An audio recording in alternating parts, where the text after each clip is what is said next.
Hey,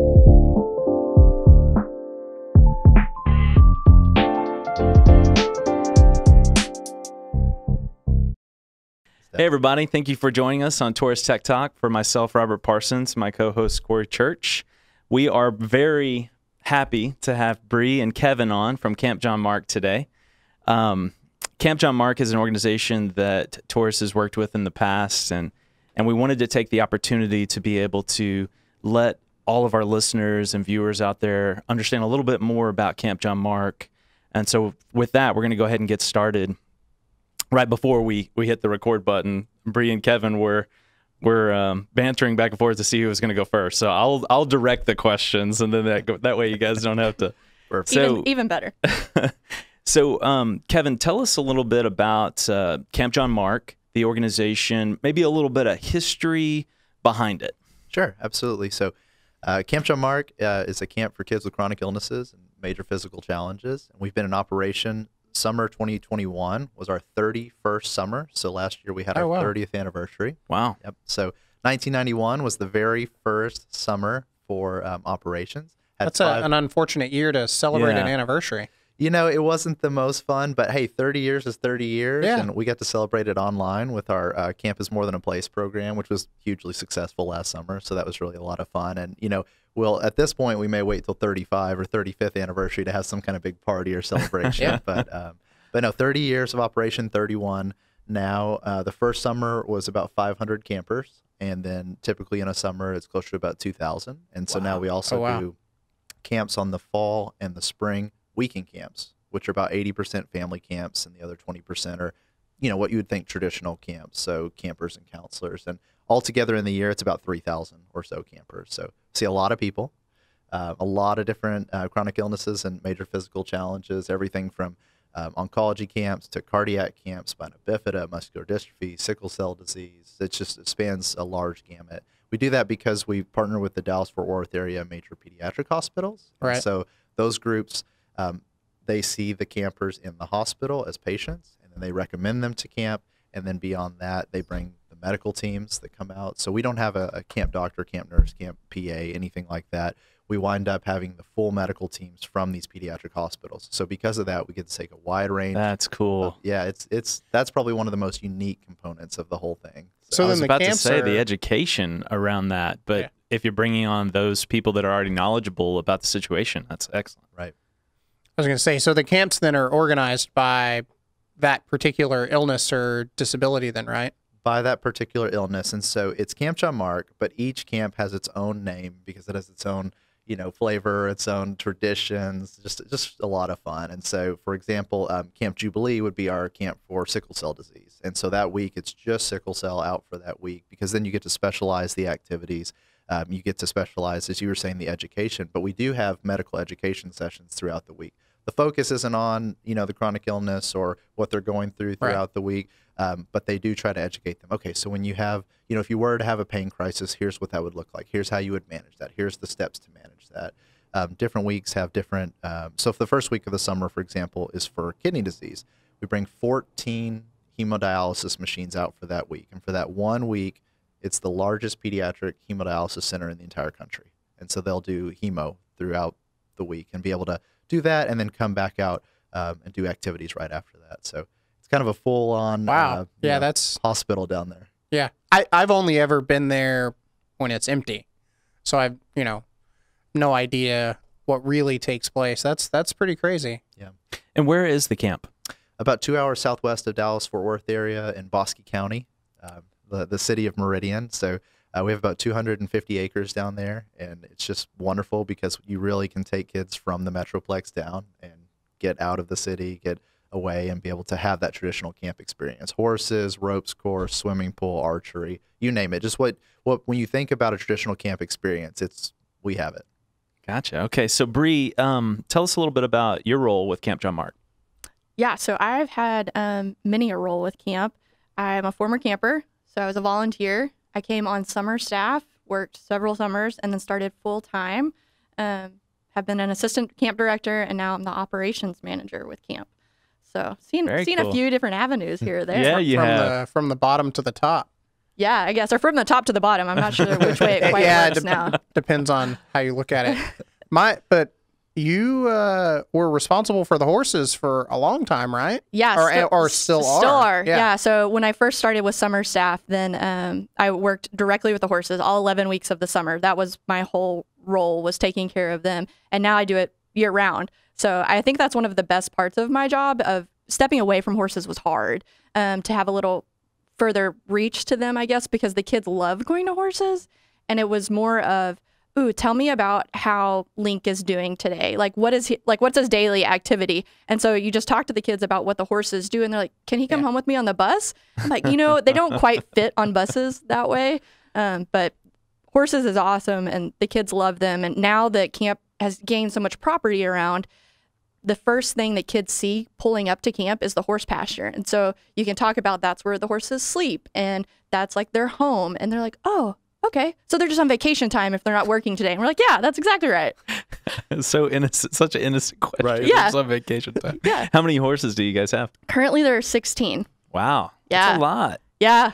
Yeah. We've got our own little herd for sure. Nice. Yeah. And so Kevin had talked a little bit about the summer. How many sessions do you guys do? And is it just during the summer months? So there are 11 weeks of summer camp, and there are 11 weekends in the fall and 10 weekends in the spring. So summer, yeah. So you start off, our summer staff arrive 2 weeks early for training. And then each week, it's going to be kids arrive on Sunday, they leave on Friday. And then our volunteers arrive on Saturday, and they do a whole day of training. Kids arrive, and you repeat that 11 times for the summer weeks. Wow. Yeah. There's a ton of work that goes into that. Yeah, a little bit. Yeah. But the great thing with the partnership is you divide all the responsibilities. So on each camp that comes in, so for Camp Bernal, they have a director on their side and a liaison to the hospital, and they work with us directly to partner all together. So it works out really well. And which camp is happening this week? Camp Bronco. So it's for severe asthma. Okay. Yeah. Nice. Okay. I've got a couple in my family that suffer from that. So it's pretty cool. Yeah, it's a great week. I mean, they teach them same thing, the asthma education component. So, what's your peak flow, and how are, your medications, and what interval, and what are your and triggers. How to camps, like Kevin said, you take them out of the city, right? And so you're down at camp in a lot of what are their triggers for asthma. And so it's teaching them how you can be around a campfire, how you can ride a horse and just be out in nature and still have the asthma. It's not your typical asthma. For most of these campers, they've been hospitalized several times before being able to come to camp. And so learning to live in the world is part of that education that happens at camp. So you take like an equestrian spin on that and kind of say, okay, you're dealing with this, and here's how a horse may deal with that as well? You kind of take that similarity? Yeah, sometimes. So several of our horses actually have cancer. We serve 2 weeks of oncology. And so the horses may be missing eyes or something, and they'll pull up into the chute, and the kids will say, what happened? Like, oh, he had cancer. And they're like, oh, like me. And I'm like, yeah, just like you. So he had treatment, and this is how we resolved it, and he's okay now. And he goes back to his job. And so a lot of the questions that the kids have are relating to the horses because they've made a friend that week. So I think that's one of the neatest. The hospital dogs come out, but also the horses are a new best friend that they get to talk to and tell them about their week. And then they actually write letters to the horses. Usually we'll get some and they're like, hey, Link, it was so good to meet you. I hope you have a great rest of the summer, and I hope you get extra treats this weekend. Like, every time that I ride a horse, I feel like John Wayne. Well, you should ride him like you stole him. Yeah, every time. Yeah, shoulders back, I quote head up. something different from a John Wayne movie or Clint Eastwood. It just kind of depends on how I feel about it, but mainly John Wayne. I'm not I'm not very comfortable on a horse. The last time I rode a horse that wasn't being drug in a circle, or walking in a circle attached to like a little ponies. Drug in a circle. I was a kid, and this I would get on the horse. It was a full size horse, like a real horse, Yeah, and I lived in town, and this kid lived in the country, and we went to school together, and he invited me out to ride his go-kart. And I'm like, yes. And he's like, and we can ride the horses. And I was like, go-kart. And so he talks me into getting on this horse, and he gets on, I guess, presumably his horse, and starts riding around in the field. And he kind of gave me some basic instructions, like you might give a toddler how to drive a car, something along those lines. And this horse must have been very tame or mild or whatever, but it would just walk into the corner like where the fence meets, and stand there. It clearly knew I was not in charge. And so I would get down off the horse and walk him back out into the middle of the pasture and then get on and try to control it. And he would walk back to that fence corner. Nothing I could do. Seems like you were in a pretty safe space for both of you. Yeah, we were in good shape. We're going to try and find some pictures of Corey and I riding horses and throw them up on screen for everybody to check it out.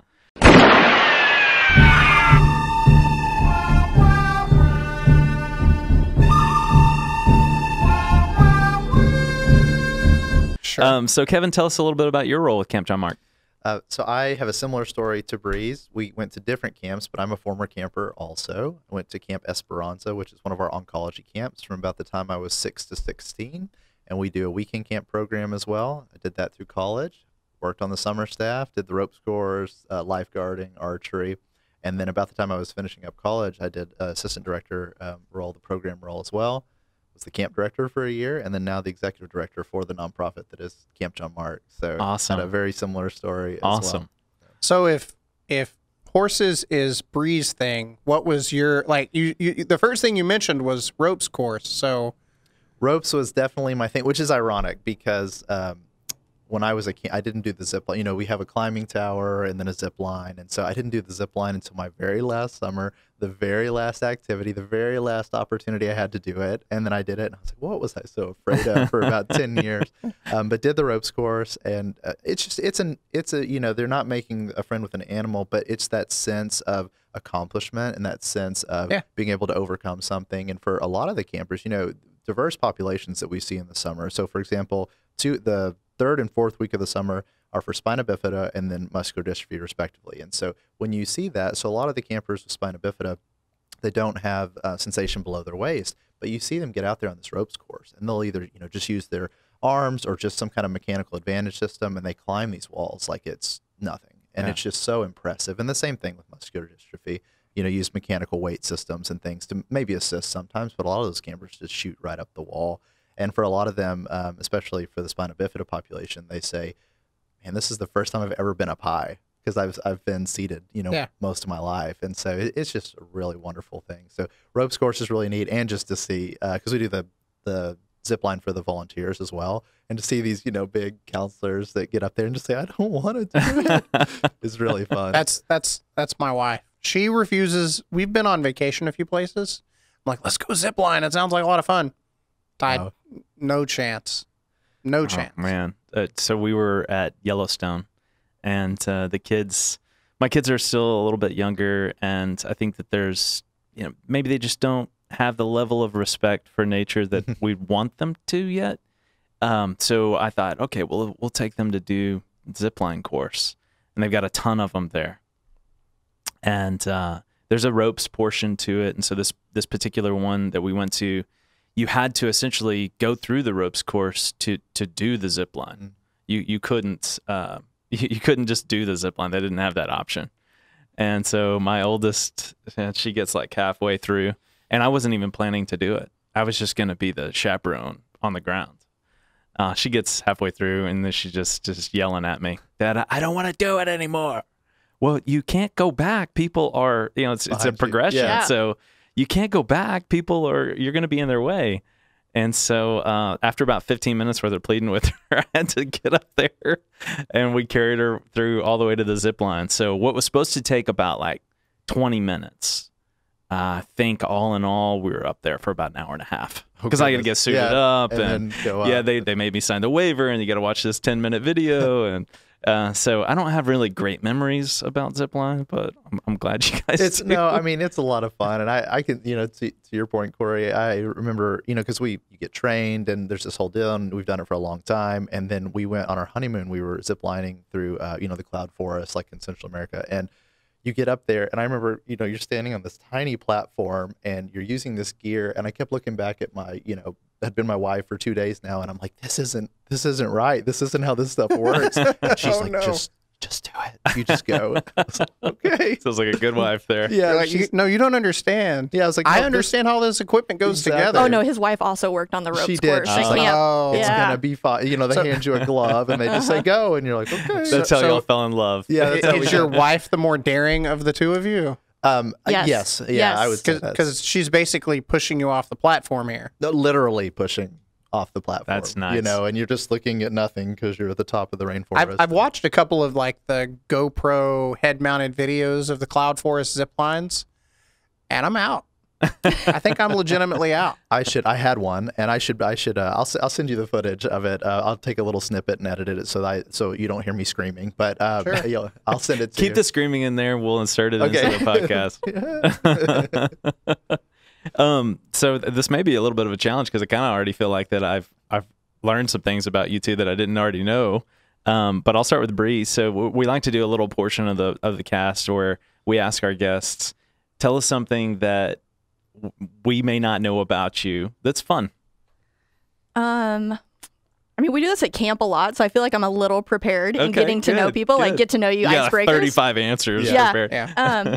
Probably one is I can play the ukulele, and I Really? learned at camp. Yeah, Wow. it's fun facts. You learned the ukulele at camp. Yes, from one of our other coworkers, and then I used it in the cabins at night to help put the kids to sleep. Wow. They'd be that's real like cool. bouncing up, and we'd start playing like "You're making me tired." I'm like, "Oh yes." Are you booked this weekend? I'll have to check my schedule. I'll get back to you. Start playing birthday parties. Yeah. In the back. Yeah. Now, is that the only instrument you play? Well, yeah. Well, yeah. I played the trumpet That once upon a sounds- time. Okay, all right. Yeah. It sounded you like have a a- modest answer at first. You're like, well, no, I play like 16 different No, instruments. but the ukulele is definitely the best. I can dabble in others, but not well. Do you have a go-to song or like I feel like "Over the Rainbow" is always requested. Like that's your classic ukulele song. that's what I would have guessed. But Yeah, I didn't but- want to go there. Yeah, but that's probably the one I go to because it's asked for. But I can play a few. So there's only like 5 strings, so 4 strings. So Well, for a while, I was trying to learn how to play the guitar, and so you, as somebody who has learned how to play instruments occasionally and then quit, you basically get like half of a song, and that's your claim to fame. And so Yeah. if somebody's like, "Can you play the guitar?" and you're like, "I can play a song." we have and a that's it. ukulele project at camp. So we actually teach the kids to play, and then they'll perform on Thursday night. So I dabble in a few different songs because it depends on the level of the kids. We've got some kids that have come back and they've played 3 or 4 years, and you've got kids that signed up for the very first time. So we've done a large array of songs. The camp I'm from like rewrote a song one year. Oh, nice. Yeah. So technically speaking, how difficult is the Rainbow Song to play? Not difficult. Like from a chord structure? Yeah, standpoint? no, super easy. Okay. It's one of the first like She's 3 played it chords you learn. 16,000 times. Yes. Yeah. Well, I don't know the song well enough to determine. Yeah, it's basically the same as guitar. You learn C, G, and E, Okay. and like D, and like you're set for 90% of ukulele songs. Perfect. I have this. I should have learned to play the ukulele, not the guitar. Yes, I highly have recommend this, starting there. Dream, and I've had it about guitar, but I can kind of visualize it being with the ukulele. Yeah. You're at an event, okay, and let's say that there's 200 or 300 people around. Like Grape That's a Fest. lot of people. There's a local.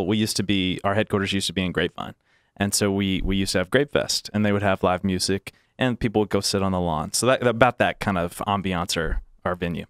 So they sit down, and the band goes on break, right? And everyone's still sitting there talking amongst themselves. And I walk up to the stage, I grab the ukulele, Just go to and I town. just jam.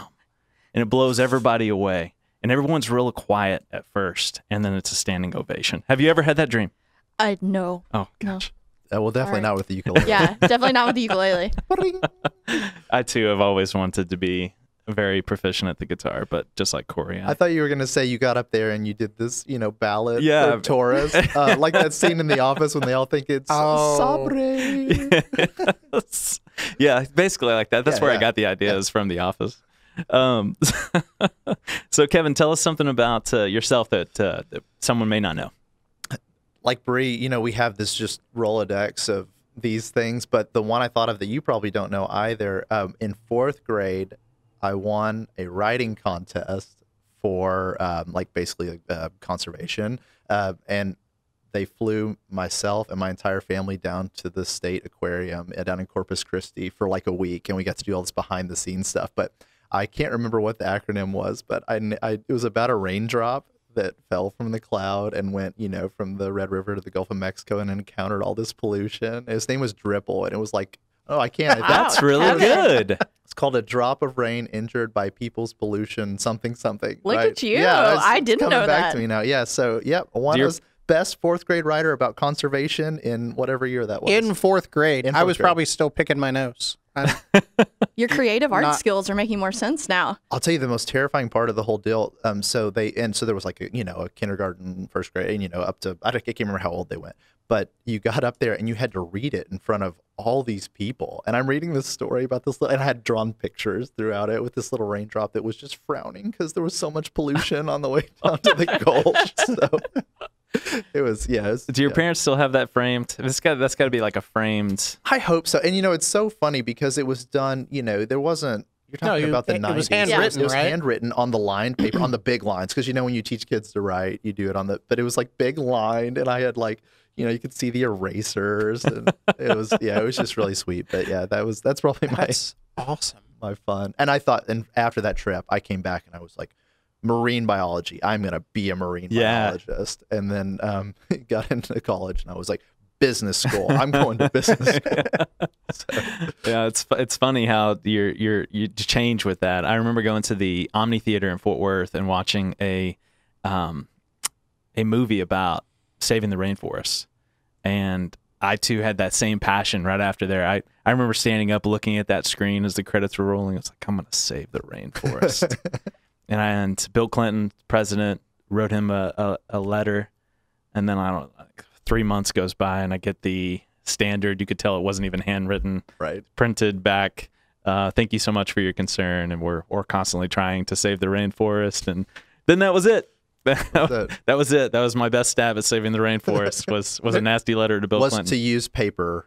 Yes, yeah. Okay, that is the irony, I guess. And there's some intern in an office like this with a wall of papers, and there's like a sticky label that says "Rainforest Savior," and they just pull that out and then put the stamp on it and fold it up. How many different boxes with the different labels do you think that they have? It'd be like 100 now. Endless, right? Rainforest, Santa Claus, Tooth Fairy. They're renovating the room to have more wall space, especially lately.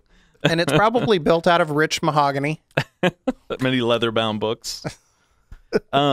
So, out of curiosity, we kind of touched upon it earlier when you were talking about the 30-year reunion.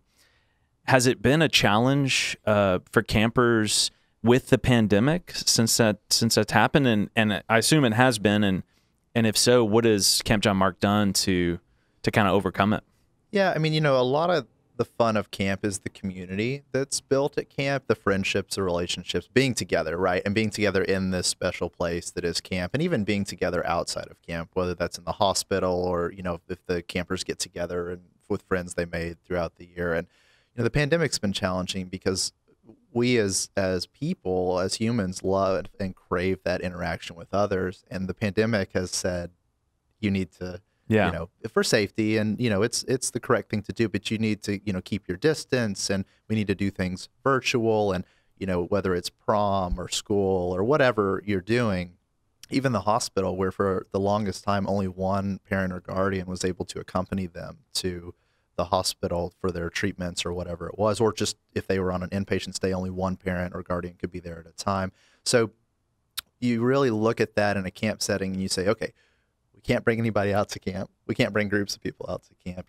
This has changed the whole equation here. And not only that, but the populations that we serve are some of the most vulnerable, right, in our city, in our state. And so when you really look at that, how do we serve these families? How do we continue to serve families in a pandemic? And so, one thing that we said several times as we're, transitioning everything to Teams and, OneDrive and all these different things, so that we can all figure out what does work look like remotely, was, it's not about going to camp. It's about camp being more than a place. And so we created this program, Camp is More Than a Place. And what that encompasses to us in 2020 was an online program. And so we took camp and moved it virtual onto our website and had, videos, and each camp would do a welcome video, and they would do, here's kind of the directors, and here's some of the traditions, and volunteers from the week. The volunteer counselors that we have would make videos. Our staff from previous summers would make videos. We would do live events through, Vimeo Live or whatever the platform may be. And so we tried to keep each week to be its own week. That's cool. And it was really, at that time, it was hugely successful. We had, what did we end up? So basically from May of 2020, we did a version of that in the fall and the spring. Total, I think we topped like 7,500. 7,500 individual users for camp, which is just, in person is 3,000. And we know it's, campers and volunteers and everyone, but anyone that wanted to, and we, no cost to participate. Anybody could, you guys could log on today. We actually, we're doing it this summer too, in addition to some other programming. And you could log on and, you'd be I've part watched of a Camp few Bronco. this summer here and there, just out of curiosity. Well, they're a lot of fun. You're making, you say, how do we make a video about, the ropes course or horses, right? Horses is, because you can look at all the analytics for everything and for the site, and it's like hands down, when you put a horse video up, that's it. They're the top. And Bre's been very creative, and you should tell some stories about that. But there's a section of the site where you can write a letter virtually through the website to the horses, and then some of the live program will read them. Or what was the thing you did with the taste testing, and then you did Santa brought presents to the horses too. So we had holidays with the horses last fall, which was really fun, and people actually, we made an Amazon wish list, and people could send in gifts to the horses. The horses unbox them, so I've got videos of them like literally pulling 50-pound bags of feed out of a box. They're very excited, trying on their new halters in all different colors. And then we decided to do taste testing. I don't know if you've seen like animals doing taste testing YouTube videos. Kind of the same concept. No. Oh, it's great. You should. Broccolis and dogs. Another rabbit thing hole to get to lost go Yes, down. 100%. So we did it with the horses, and I had two horses. They had a table, they had their plates, whole setup, and we just tried different foods. So peanut butter, grapes, apples, and one of the horses at one point is eating a grape and then spits it across the table. And we slow-mode that clearly. That'd be the perfect slow-mo. Yeah, and then sometimes they wander off away from the table, and you've got to get them back. But we tried a little bit of everything, and that one was really I'm out of fun. here, Bre. Yeah, kind of. Yeah. So, and you add captions to what they're done saying. With this Yeah. food. Yeah. The grass is always greener. So, What was there a favorite? A favorite food? A favorite food, apples. That makes sense. Yeah. Okay. But we tried graham crackers, peanut butter, grapes. We did a little bit of everything. This was all authorized through the vet, right? Yeah, so conveniently, we have a video of the vet coming out too, giving them shots, talking about how the horses do their self-care. But yeah, horses can eat a lot of crazy things in general. So it was just figuring out what our horses liked. So it was a true taste test. Clearly, they ate some and they spit out some. So, are y'all planning to continue this video series indefinitely, or? We were interested to see. In 2021, we decided to continue the program because whenever the decision was made that we weren't going to be able to be in person, traditionally again. And so we were interested to see because, school was online, everything was, you do a 5K online. And we just thought, how's it going to be? And I would say, it's not the levels of 2020, but I mean, it'll be multi-thousand people by the time we wrap up summer, which is still like us, we were very, very, proud of what we've done. When you look at 21, we did live events, but one of the cool things we did is a live event every noon on Wednesday. The hospital networks, so like Children's Medical or Children's Health in Dallas, and then Cook Children's in Fort Worth, and then even Texas Scottish Rite and Parkland. At noon, we've hooked into the hospitals that have the internal networks. Like, when you're in a hospital, you put it on channel 71. And so at noon, they can do camp time. And so for 30 minutes, it's, recently we've been, based on the Olympics, we've Olympic themed them. And so it'll be like Minute to Win It games, or Bre did this one where she was like making medals out of like Twinkies. And I mean, it was Teddy Graham synchronized swimming in a pool of Jello. Little chocolate dunk in their ears for swim caps. It's great. Shake the Jello and they dance, and then it's ribbon dancing. Yeah, so it's very creative. Just getting creative, like and then so we brought that into the hospitals, and that's been great too because now we're reaching more populations and different populations that maybe don't have a week or a weekend at camp. And so while I don't think it will be the same, it won't look the same. Bre and I have talked extensively about having kind of a continuing kind of hospital outreach program out of that, and leveraging the technology, and then leveraging kind of what we have at camp into being able to still bring that into the hospitals.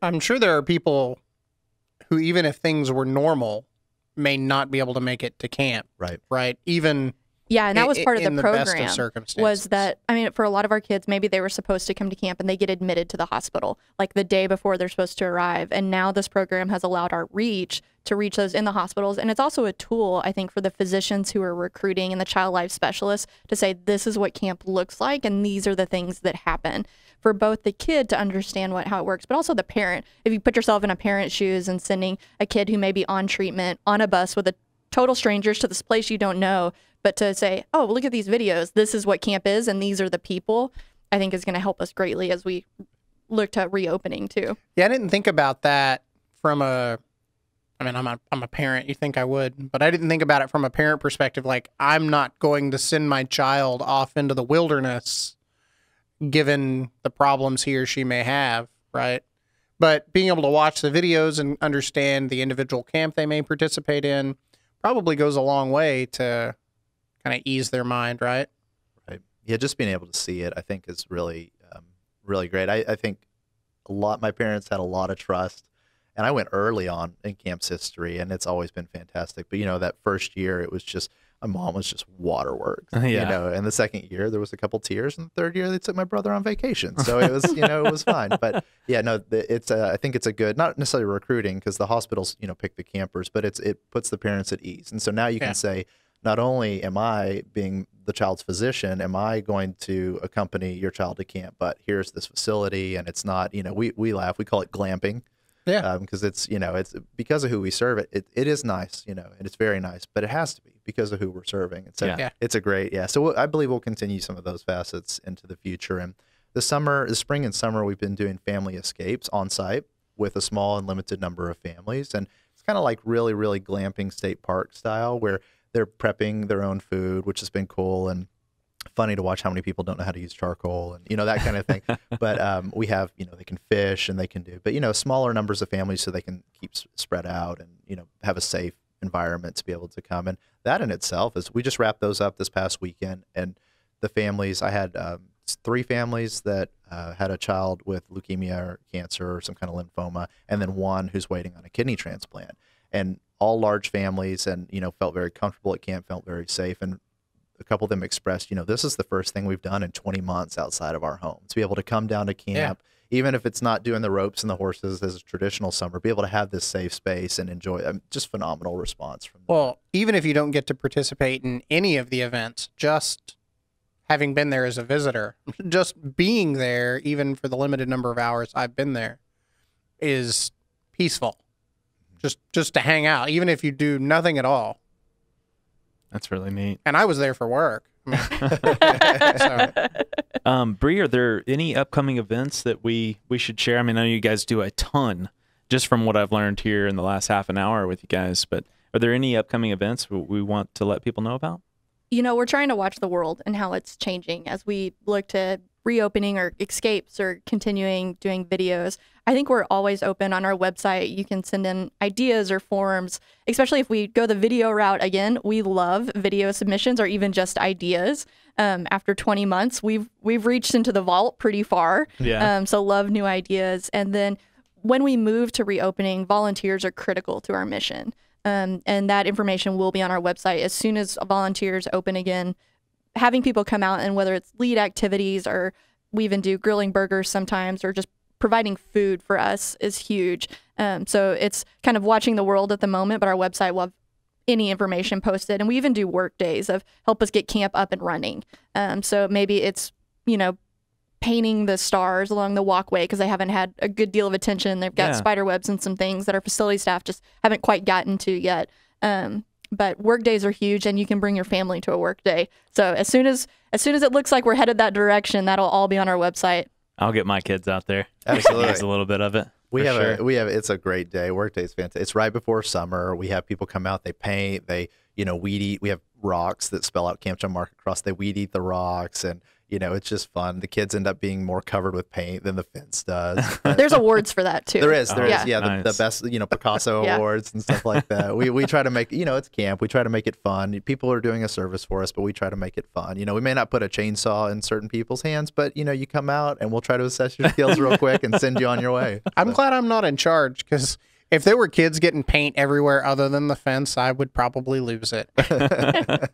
Like, what are you doing?